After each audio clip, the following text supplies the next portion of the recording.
Hello, ladies and gentlemen. Thank you very much for joining me today in this podcast on very important subject: how your thinking ultimately determines the condition of your health.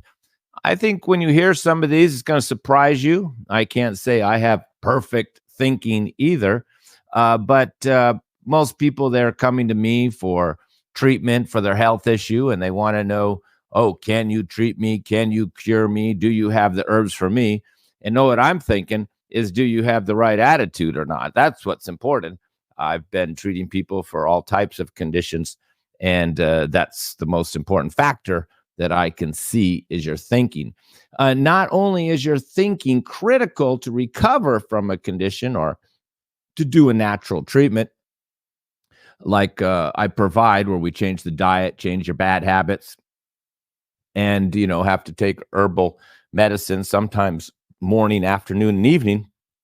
Not only do you have to have good, positive thinking to recover and to cure, but if you don't, that's probably why you got the health problem in the first place. The same, let's just call them negative thoughts, negative thinking habits, are what probably determined or made it so you got the health problem in the beginning.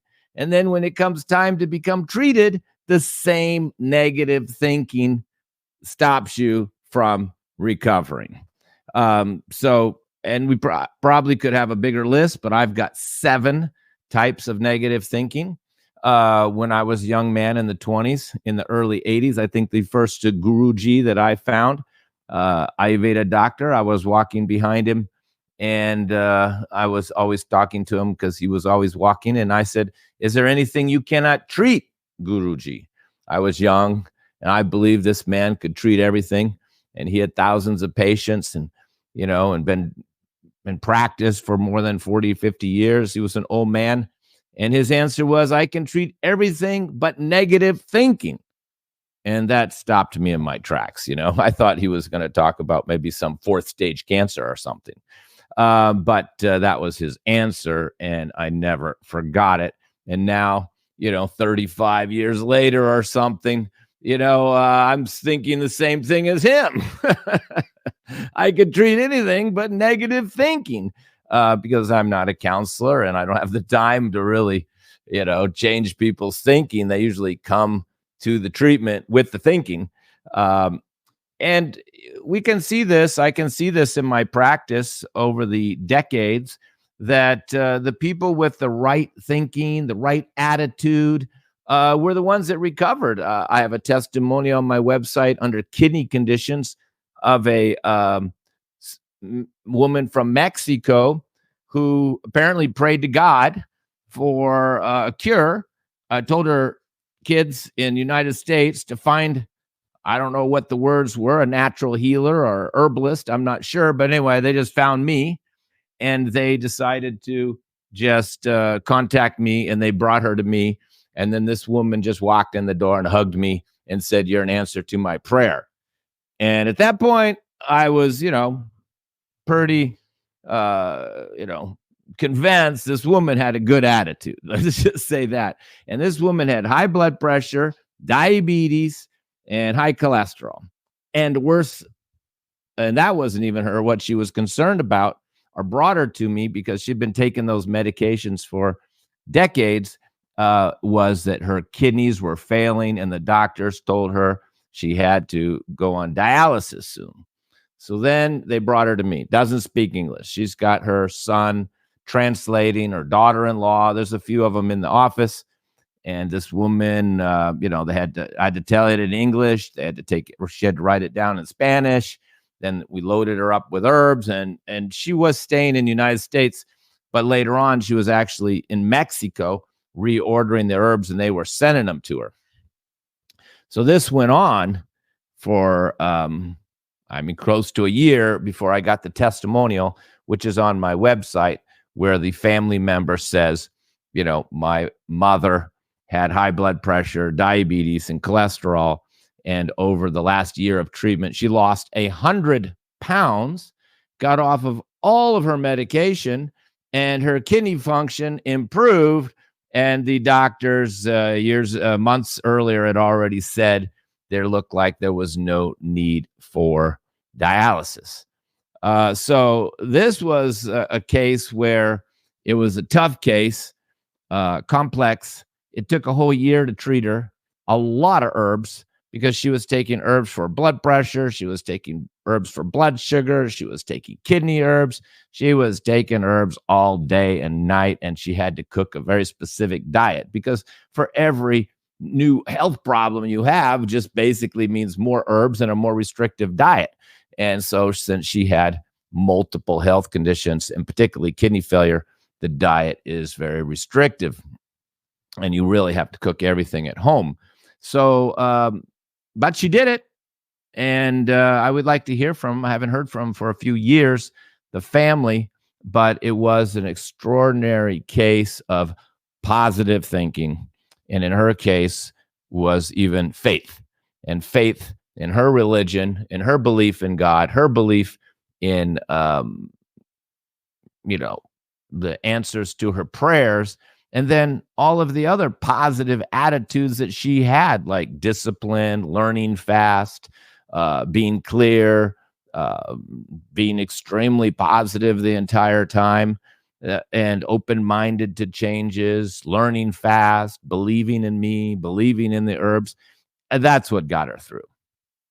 No doubt about it. And then on the other hand, I can get very wealthy people who, maybe were thinking they were eating good, or healthy, and then they had a type of cancer, or liver cancer, or colon cancer, and they come to me, and they end up not following the guidelines, not believing in what I tell them, remaining confused, somewhat negative, sometimes even offended by something I said, and not having the discipline to cook their food or stop the diet. And then so these people, they don't succeed in the treatment, even when the condition is not that complex.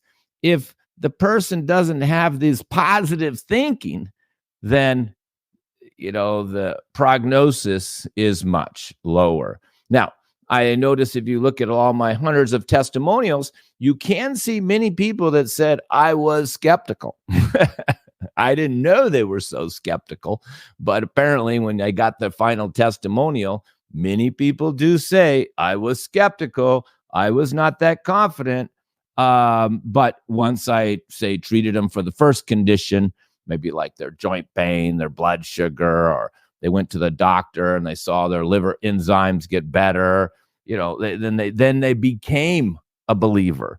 So I believe many of my patients that I've had for a long time, more than 10, 15 years, their attitude towards at least natural health care and my treatments and Ayurveda has become more positive, because they've already seen the results. But we're talking about a person here who doesn't know me, and so this is where, or doesn't know Ayurveda and not familiar with taking herbs, it doesn't believe yet in taking herbal remedies. These type of people can have this type of negative thinking, and ultimately prevent them from recovering.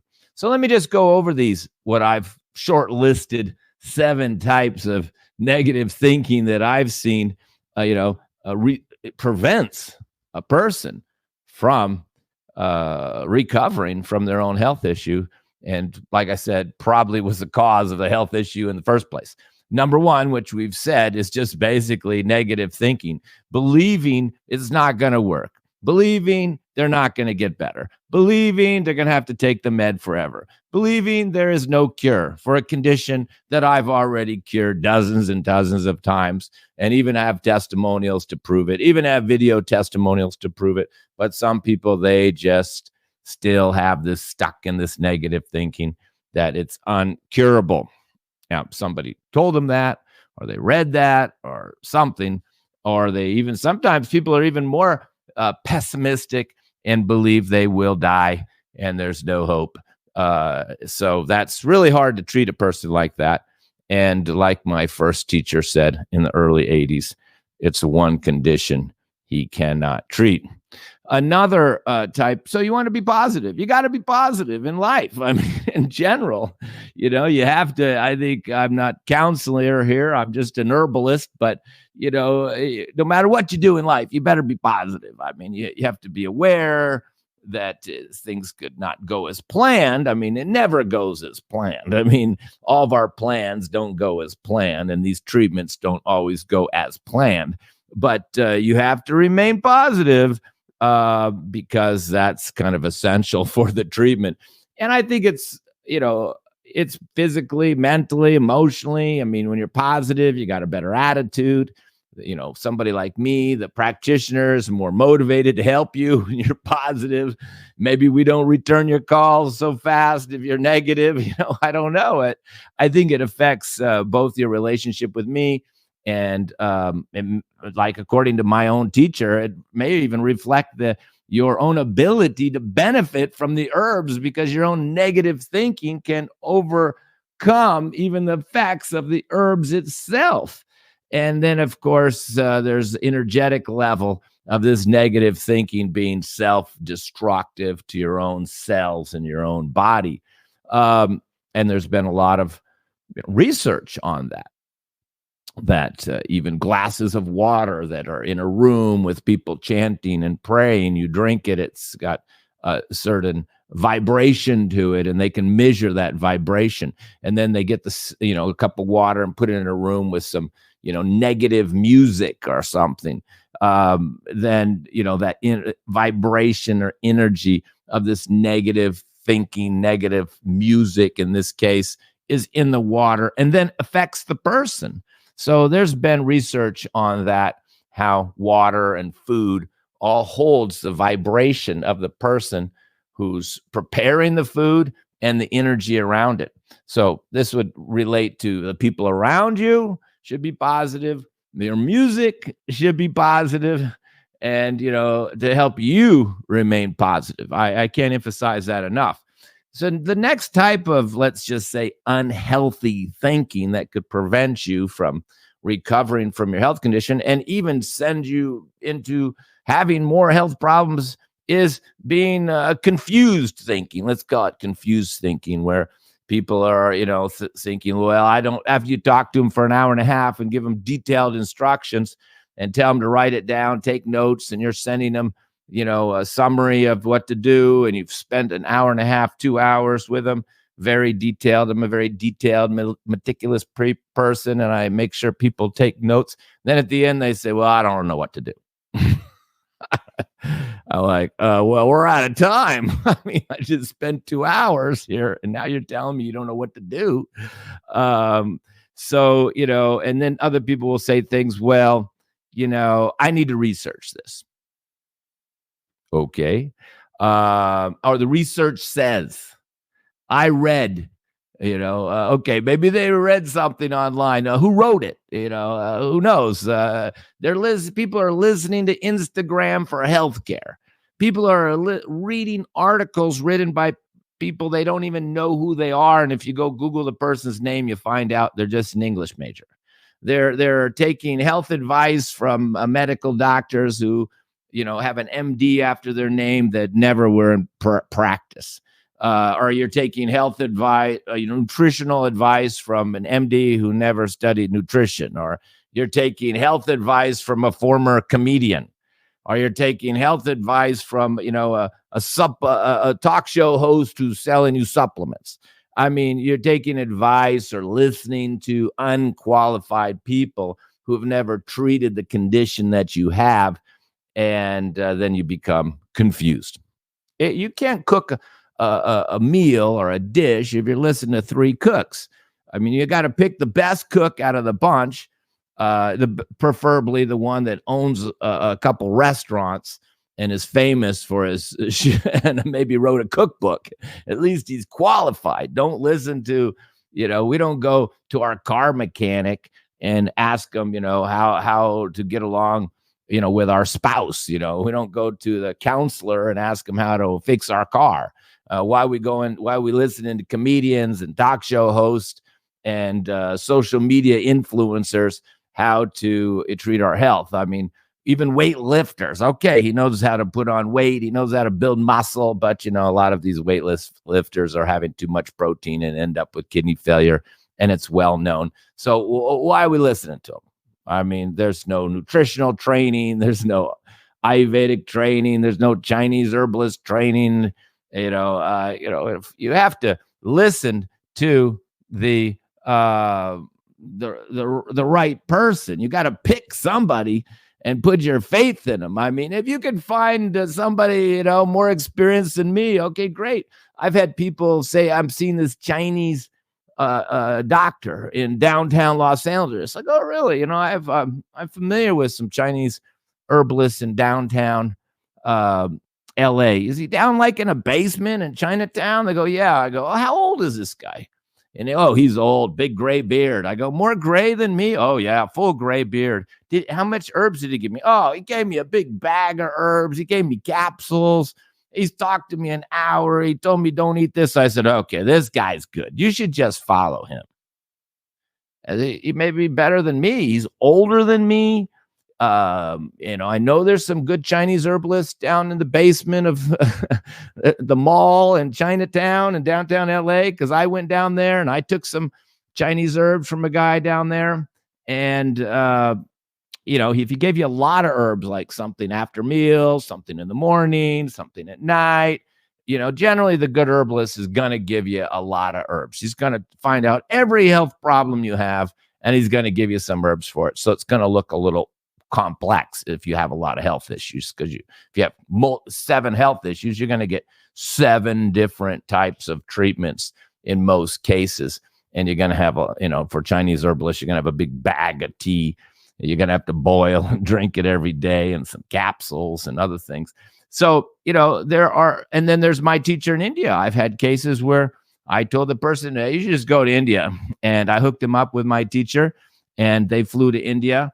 And they saw my teacher in India, and I think they need to follow him instead of me. And when they came back, I referred to him in the treatment and let him take the lead, because he's more senior than me. You got to pick the right person. You can't just keep listening to everything you hear online, and then you're going to become confused. And this is like messing you up.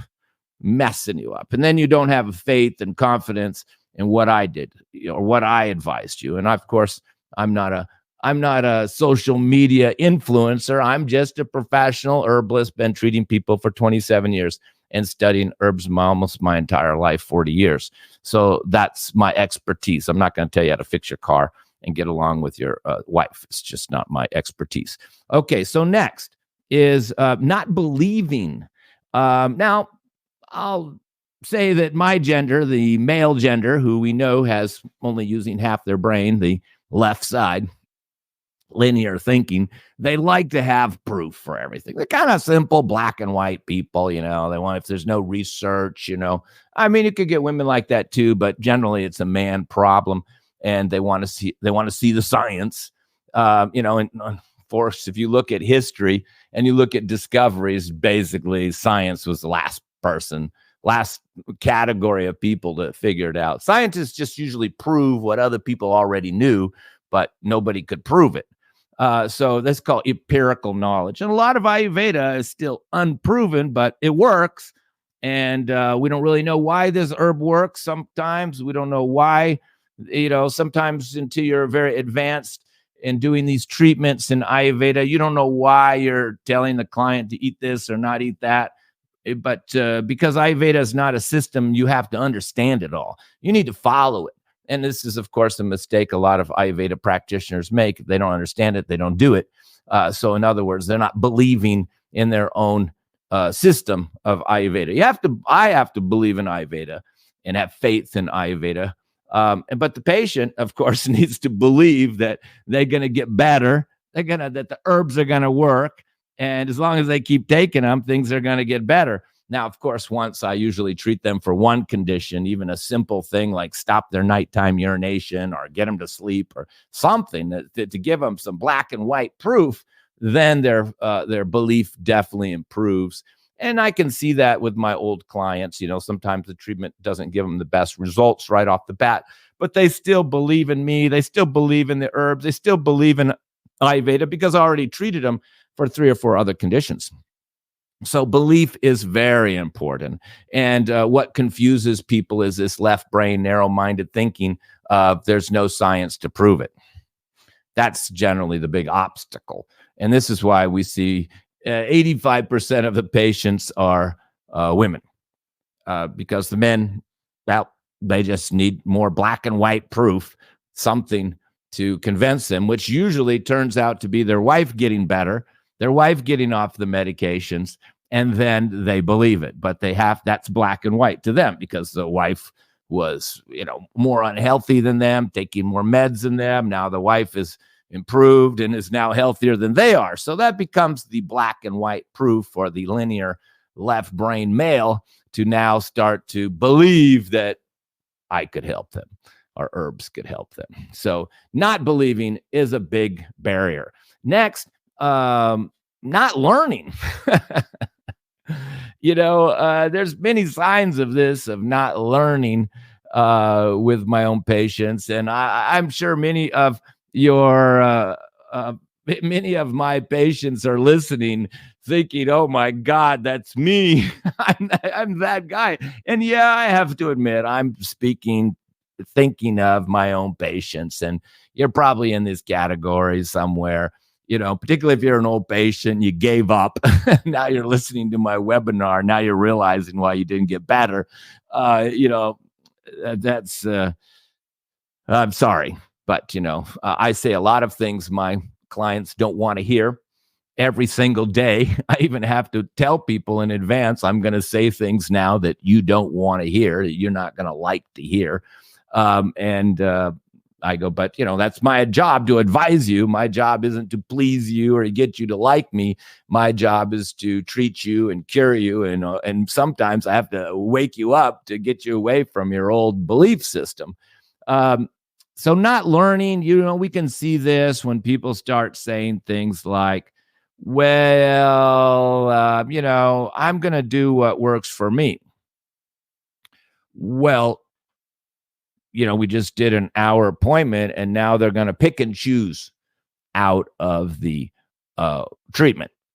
So they're going to do part of the treatment is what generally happens. So at that point, if they drop too much of the treatment or they refuse to, change the diet, then I have to say, well, I'm not sure the whole treatment will work anymore.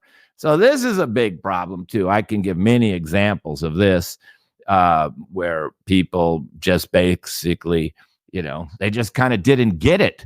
They didn't get the concept that, when I was talking about, say their skin is dry, their stools are dry, their circulation's poor. So I'm telling them, don't have dry foods, don't have dry nuts, don't have dry crackers. But they go, but I'm still going to eat nuts because I read nuts are good. So it's like they didn't learn the concept that I was explaining to them, that dry foods are aggravating their digestive system, drying out their system.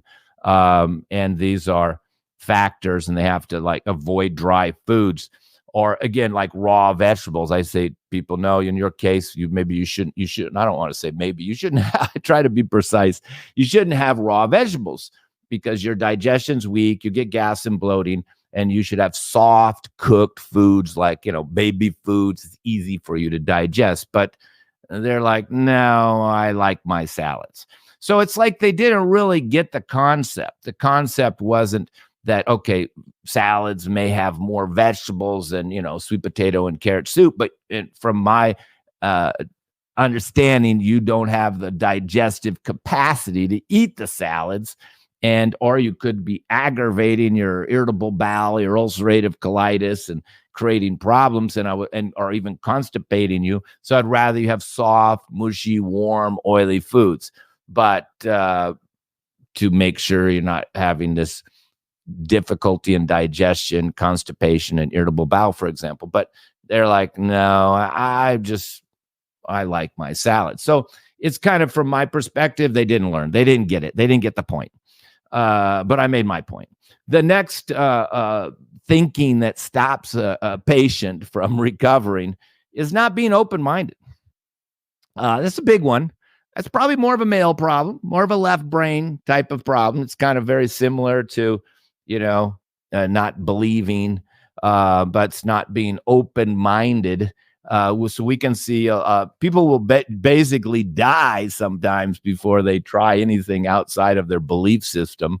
And I've seen it dozens of times where, I'm dealing with a wife or a friend or a family member, and they're trying to, get to one of their family members or husband to, do an appointment. But this person, nope, they don't believe in herbs. And ultimately, they can even die and never even contacted me, even though I may have testimonials on my website, or even could get people who have maybe recovered from that condition, that maybe that cancer or leukemia, for example, to contact them and say, hey, I had this condition and I recovered. So I can sometimes back my case up that I could treat you, or at least I don't want to say I can treat you, but I've had other successful cases. But you're going to have a positive thinking here.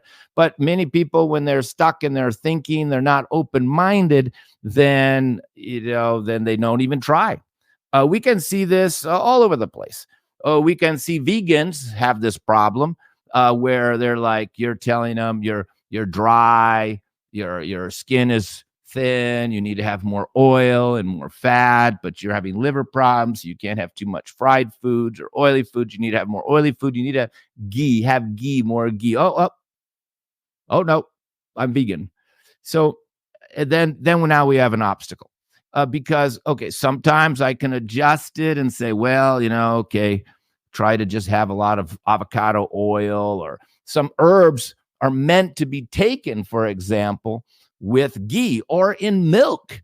And ask the oh, no, I don't have milk. And I go, well, what happens when you have milk? I don't like milk. I don't want milk.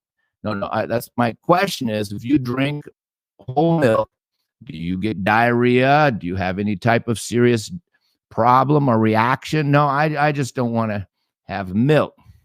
So here we have this, and I'm following Ayurveda. So I'm following a system. That's not my opinion. I may not be drinking milk. I may be, that's not the point. I'm not going by what I believe in. I'm going by a system that's worked, and I'm trying to treat you based on the treatment that has worked for me before. And the more you move away from that treatment, the probability that you don't recover increases. So because you're changing the treatment, and this is the same problem Ayurveda practitioners have. I've seen Ayurveda practitioners who advertise that say they're vegan or even vegetarian practitioners. Well, there's no such thing in Ayurveda. Ayurveda uses meat. Ayurveda, for somebody who's thin, a woman who's maybe having heavy menstrual bleeding, they'll recommend meat soup. Ayurveda is not a vegetarian system. It's a healthcare system. They use what's needed to get the job done.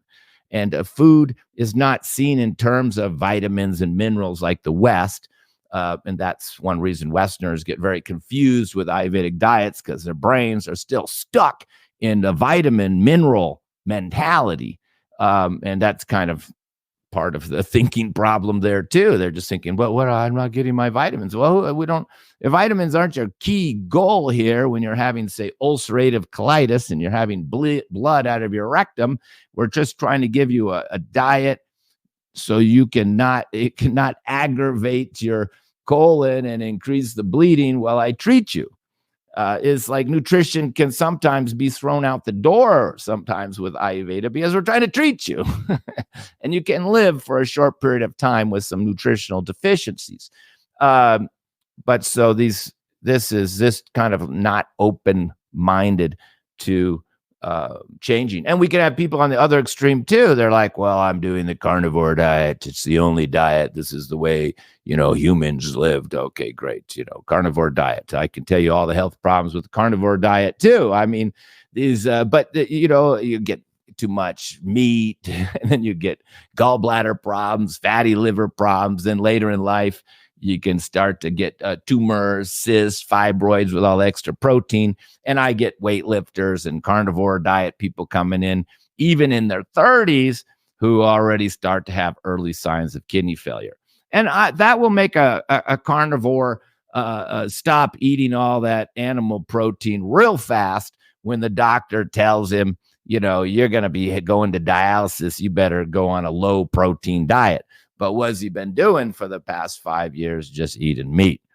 They will switch at that point, but they're waiting too long. And sometimes when I do the appointment, they want to take the herbs but not change the diet. So, if I don't have the person following the complete plan here, then I'm not sure it's going to work. Sometimes it still does. But every time you change an Ayurvedic diet or an Ayurvedic treatment, which includes the diet, and you start changing it and altering it, whether you're a practitioner or the patient, then you're not following Ayurveda. And this is a proven systems. I learned this from my teachers and Ayurveda, and it's based on Ayurvedic principles. It's not my own views. And sometimes some of these treatments, when I first started doing them, I didn't even understand why they're working. But I did them, they worked, and then over time I understood why. That's another, I could think of more mental blocks here, and that is believing you have to understand everything. You don't have to understand Ayurveda. You don't even have to understand the diet. You don't have to understand and look up every single herb.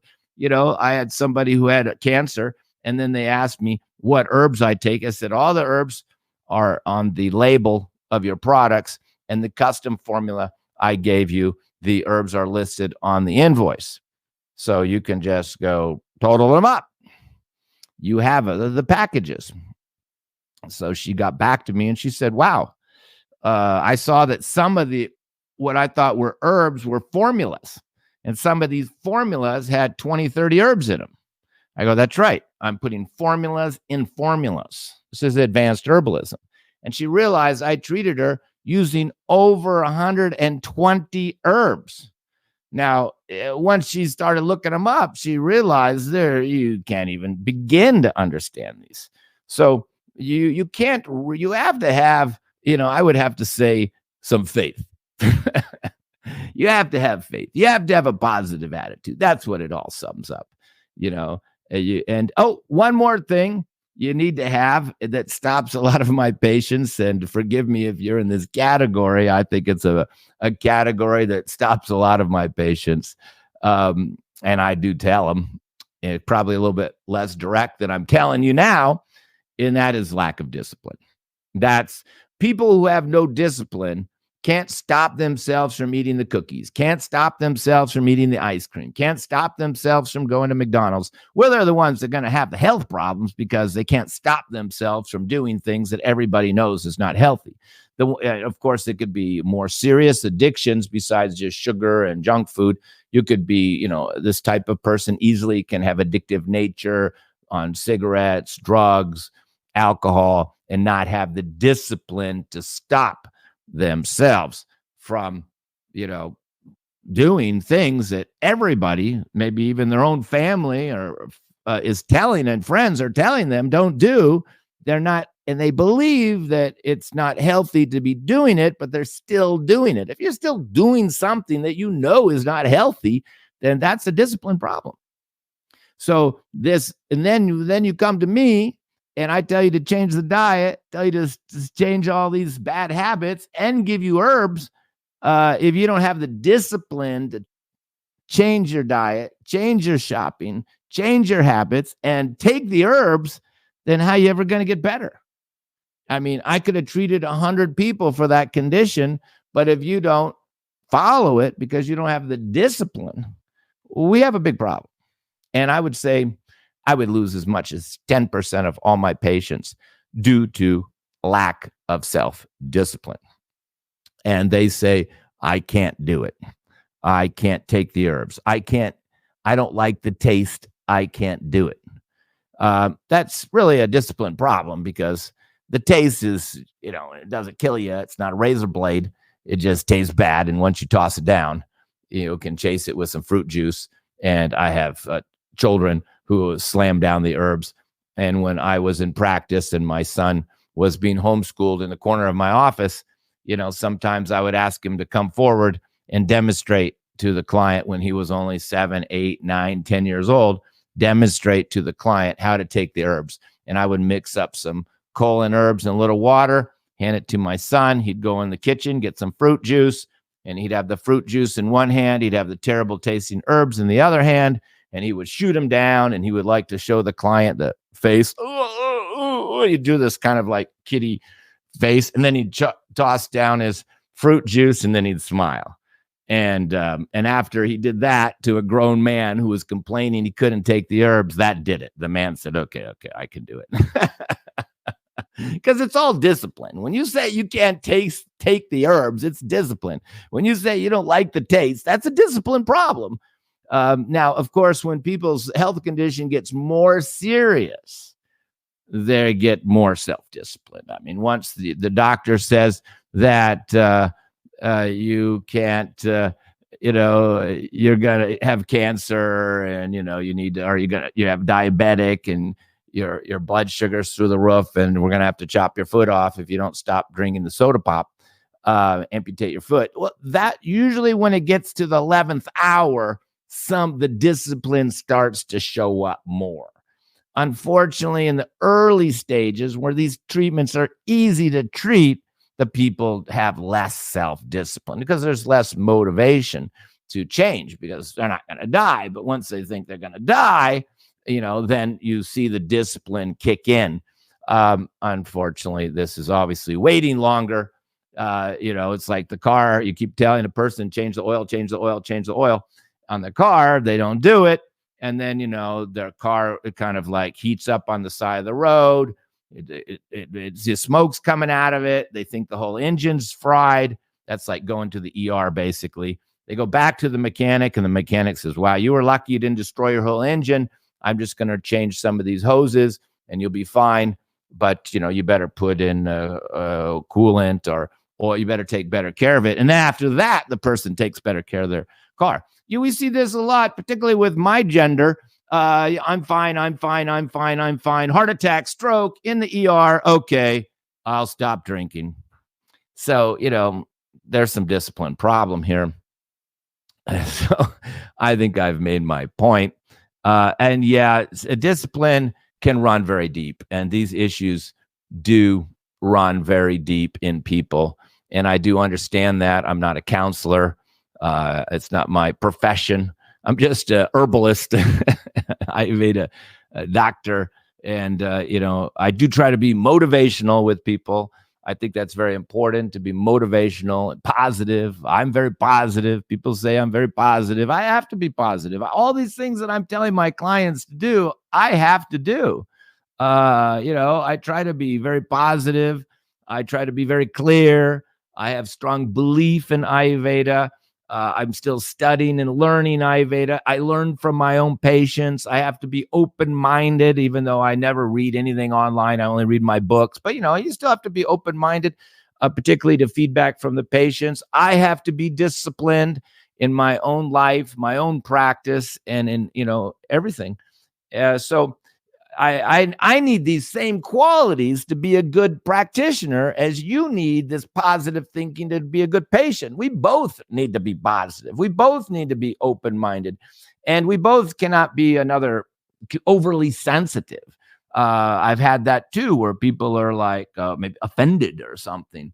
And, people have said things I don't like, but I keep them as a patient. So, we can't, these little mental barriers can really mess us up, make a person stop the treatment because they don't like the herbs, or maybe they didn't like one of my jokes or something like that, or they just didn't have any belief. But you can get the point.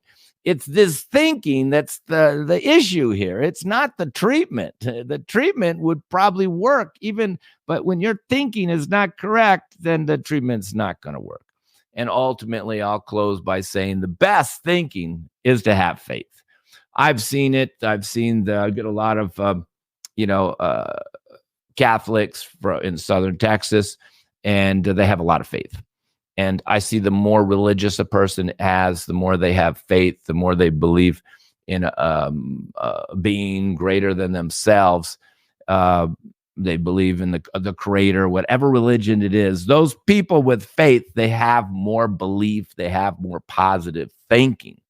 And I think that is important. That's just what I've seen, that those people with faith, which I think is even beyond positive thinking, they do the best. They do the best. So I hope this helped you. And if you're my patient, I hope you feel more confident, more clear, more focused, more open-minded, and more positive about your treatment. And please, no more complaining about the bad taste. Let's have some discipline over there and slam it down. All right. I wish you all the best of health and happiness, and I appreciate your feedback and comments there. God bless you all.